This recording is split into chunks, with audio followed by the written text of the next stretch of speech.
木鸦犬你见过吗？这是荒野生存最牛逼的狗狗，它不仅可以看家护院，还可以放鸭子。为了让狗狗更好地担起责任，阿霞决定建造起围墙，让狗狗正式入职。清晨，阿霞扛着锄头出门，开始清理房前的杂草。经过一点点的清理，围墙的轮廓终于逐渐显现。然后在地上挖坑，每一个坑都深达50厘米，足够的深度才能保证木桩的稳定。又取来木材开始丈量，精确的尺寸才能保证围墙高低一致。裁剪好木材，将4根木材捆绑一起做木桩。粗大的木桩就是围墙的保障。先用木桩做出一个门框，而上方则用横梁固定。接下来开始建造围墙，沿着清理好的通道打下一根根木桩，中间用方木贯穿，并一节节串联起来。再给门头铺上竹瓦，一个漂亮的门头就做好了。墙面则决定用竹编制成，采集好的竹子分割成小条，徒手开始编制起来。一个个黄绿相间的格子，煞是漂亮。编制好一扇扇固定到围墙上，一堵漂亮的围墙就做好了。带着漂亮花纹的围墙，错落有致的大门，别有一番风味。狗狗终于可以上岗了。这个女人有多厉害？独自来到荒野寻找梦想生活，不仅徒手打造出一栋优美独屋，还建起鸡舍养殖鸡鸭。经过辛勤的努力，过上了自给自足的生活。为了丰富自己的野外的乐趣，他又建起了池塘。新的一天开始，早早起来的阿霞带着食物来到鸡舍，撒下一把食物，趁着鸡鸭们开始争抢，从鸡窝里面摸出鸡蛋查看。由于担心老母鸡出现问题，会影响小鸡孵化，阿霞强行抱出让它进食。忙完这一切，开始继续修建池塘，在地上挖着沟，再铺设上竹制水管，准备将水源引入池塘。池塘现在看起来还很杂乱，所以必须继续将其完善。他用石头固定起一根主管，再用石片堆积成小山。你知道这是干什么吗？待泉水从主管流出，原来这是一座喷泉，给喷泉装上喷头，水柱四散喷射成水花。这设计真的很巧妙。由于池塘上的凉亭刚刚建好，还需要一些桌椅。阿霞取来一些木材，开始忙碌。经过耐心的等待，一副桌椅的框架呈现眼前，只需加上板面就可以完工。经过简单的固定之后，一套漂亮的桌椅就出炉了。将它们搬到凉亭试试，完美。喷泉在不停地喷着水，不仅仅可以观看，原来还能洗手。阿霞调皮地打起一朵朵水花，为了在凉亭休息的时候更加惬意，决定用花草装扮一下。一个个方形的木盒固定在四周，再从山间取来野生的花草种在其中，一座优美的水上凉亭就制作好了。在水中放上鱼儿，鱼儿成群结队地游过，喷泉不停地洒着水花。经过辛勤的劳动，坐在这优美的竹屋中，来上一杯热气腾腾的香茶，感受着山野之间的恬静。原来荒野的生活也可以如此美好，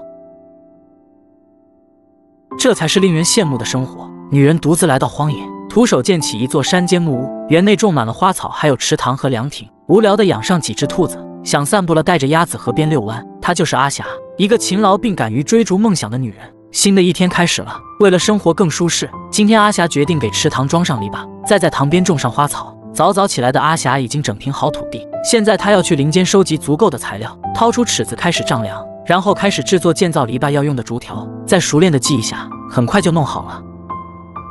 只见阿霞蹲在地上开始建造篱笆，双手不停地忙碌着，喷泉的水花四处飘散，给太阳下的阿霞带来一丝丝凉爽。经过2个小时的努力，篱笆终于建好了。再去山间采集一些花草，一棵棵种在池塘的四周，一座带花园的水边凉亭就建造好了。身后的木屋在这优美的凉亭衬托下，透露出淡淡的诗意。为了方便到河边散步，阿霞决定修一条小路，经过铁铲一点点的平整，一条蜿蜒的小路盘旋山间，带着鸭子们沐浴在河水里，享受着山间的悠闲。玩累了，顺着林间的小路慢悠悠地往回赶，鸭子们是幸福的，刚回来就能吃上阿霞准备的食物。山里的荒野生活就是如此简单，抛弃一切烦恼，悠然自得。从没见过这样牛逼的女人，不仅在荒野养起兔子，还利用老母鸡孵化出了小鸡。新的一天开始，阿霞决定给兔子们安个家，来到竹屋旁的空地，开始整理出土地。随着时间的流逝，一片巨大的场地被清理出来。只见她在土墙上画出一个圈，沿着标记就开始挖掘。经过不停的努力，4个圆洞呈现眼前。你知道这是做什么用的吗？然后沿着孔洞开始丈量地面，再取来木材，按照地面尺寸裁剪，加工好的木材埋入土中固定，就开始组装兔窝框架。一根根木条被固定上去，在屋顶铺上2扇竹排，渐渐的有了兔窝的模样。现在只需要把墙壁建起就可以完工。墙壁的材料选择了最原始的制作方法，用枯草和泥土混合踩踏均匀，然后将原始混凝土沿着框架堆起，接着在外面装上栅栏，兔窝就建好了。不过阿霞不太满意，她决定继续完善，好让小兔子们有个舒适的生活环境。只见她取出一根木棍充当圆规，在地上画出一大一小的2个同心圆，这又是要做什么呢？随后开始沿着圆圈挖掘起来，渐渐的一个圆形坑道显现，背起竹筐来到河边采集沙石，将沙石放入其中，并在周围建造篱笆。随着阿霞继续忙碌，渐渐地显露出模样。原来这是在给小兔子们修建游乐场。阿霞总觉得缺点什么，又在中间种上一棵小树，还在周围铺上草坪，不得不赞叹一下这样的创意。然后又制作出一个水车，并在坑道放满水，一个优美的水上乐园就完工了。翻越崇山峻岭，迎接小兔子们回家。随着背篓的放下，小兔子们开始了幸福的荒野生活，愉快地在里面玩耍。忙完兔崽们，阿霞来到鸡舍查看，母鸡已经孵化出小鸡仔，将它们放在地上，小鸡们围绕母鸡一圈，毛茸茸，很是可爱。刚刚出生就能吃上精米，这何尝不是一种幸福呢？女人独自来到荒野，单挑荒野生存，徒手建造起梦想田园，每天喂鸡，打理下种植的花草。想散步了，带着鸭子们山间溜达，还有可爱的小兔子陪伴。忙累了，坐在凉亭下来上一杯热茶，感受着山间的惬意。为了丰富生活的乐趣，今天阿霞决定给自己打造一套实木茶桌。清晨的花朵格外鲜艳，早早起来走到山间，选中一个历经沧桑的树根，砍掉剩余的枝叶，便开始挖掘。经过2个小时的不懈努力，树根渐渐显露出真实的模样。为了方便取出，锯掉了多余的根部，徒手翻动起树根。不得不佩服这女人的力气可真大呀！独自一人将那巨大的树根翻滚回家，安放好树根，直接开始切削。她要将这树根制作成桌台。不到2个小时的时间，一张实木茶台便渐渐显露初始模样。有桌子必须得配椅子。在山间扛回几个简单切割的木桩，削去表面的树皮，再进行一些修整，3把漂亮的椅子就呈现眼前。然后取出砂纸开始打磨，因为光滑的表面才能让桐油涂抹得更均匀。随着时间一点一滴的流逝，桌椅都打磨好了，只需刷上桐油就可以完工。桐油一点点的被涂抹上去，茶台的韵味也渐渐浮现。金黄的外表透露着实木的质感，查看一下没有遗漏，才渐渐离开。等它自然晾干就可以使用了。搬进屋中坐上去试试，效果绝对杠杠的。再来上一杯热腾腾的山茶，好巴适呀！别人荒野3天饿9顿，而这个女人却1608的野生荔枝随便吃。她就是阿霞，一个喜欢荒野生活的女人。一大早就背起竹篓出门，又到了荔枝成熟的季节，前往山中寻找传说中的100年荔枝树。沿着山间的小路，穿过茂密的灌木，来到一片原始森林。经过不停的寻找，终于发现一棵野生荔枝树。阿霞双手抱树开始攀爬，看这棵树的大小，怎么也有200年的历史了吧？由于没有现代工具，不方便采摘，只好先将树枝砍断，最后在地上进行摘取，一捆捆带着叶子摘下，很快就装满了小筐。摘下一颗尝一尝，肉厚多汁，甘甜爽口。满足的阿霞背起小筐往回赶，回到山间竹屋，把荔枝打包成捆。这个季节的气温并不合适荔枝保存，所以他准备将多余的带到集市上售卖。经过许久的忙碌，终于打包好了。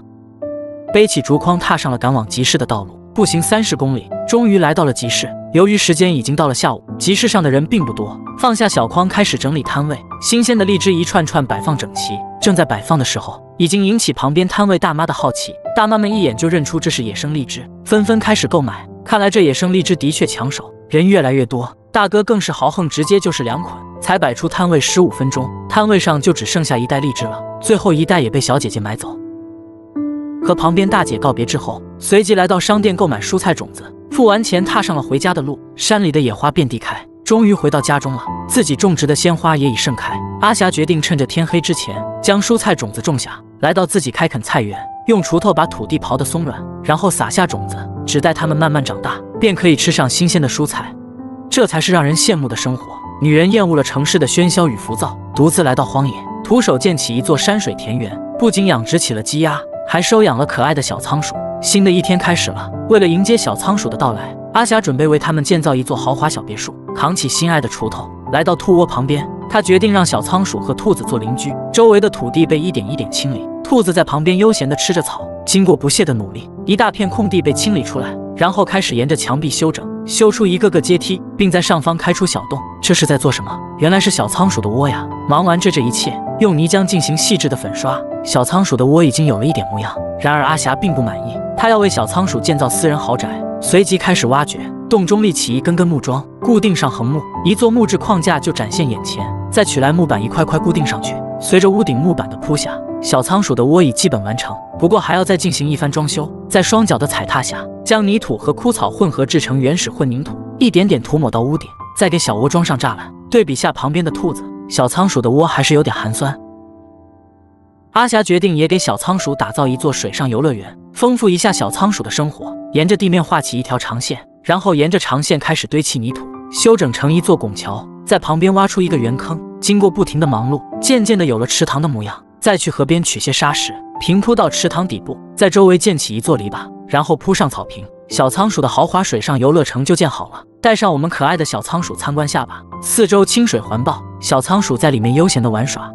已经好久没吃上肉了，今天他决定建造起猪圈，开始自己圈养野猪，好让自己实现吃肉自由。转眼间已经在野外生活3个月，阿霞已经习惯每天忙忙碌碌。她正在建造的就是猪圈，因为黑猪的性格比较凶猛，为了防止黑猪逃跑，特意从山外采购了些好木材，在木材上凿出一个个小孔，鸭子们待在圈里一动不动，显得野外特别安宁。只有阿霞一人在忙碌，凿好孔的木材沿着头部锯开，再用凿子去掉多余部分，一个传统的榫就做好了。刚刚挖出的小孔就是卯，榫与卯相互结合形成的结构，这就叫榫卯结构。不使用一颗钉子，照样坚固耐用，这就是老祖宗几千年留下来的智慧结晶。没想到阿霞也已经熟练掌握，待全部制作完成，开始组装起来。木板和柱子互相串联，偶尔有不合适的，稍微修剪下即可。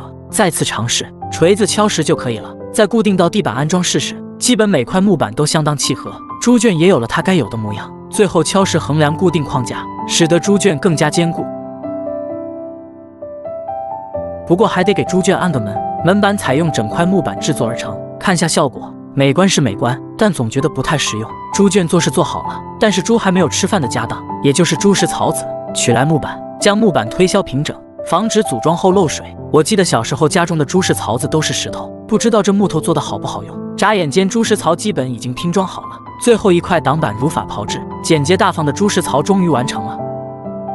轻轻一抖就扛上肩膀。经过这几个月的磨练，阿霞力气变大不少，将其直接放入猪圈中，做得恰到好处。鸡鸭们在院中悠闲地玩耍，背起竹筐去迎接黑猪们的到来。经过短暂的等待，一头黑猪和几头小猪终于来到。黑猪不咋听话，阿霞不停推搡与驱赶，终于来到了猪圈旁，使劲引导黑猪入圈。奈何这畜生不听劝，只好直接将它塞入猪舍。而另一个猪圈就是猪仔们的闺房，不过他们似乎有点怕生，一动不动。安顿好他们之后，也是时候休息一下了。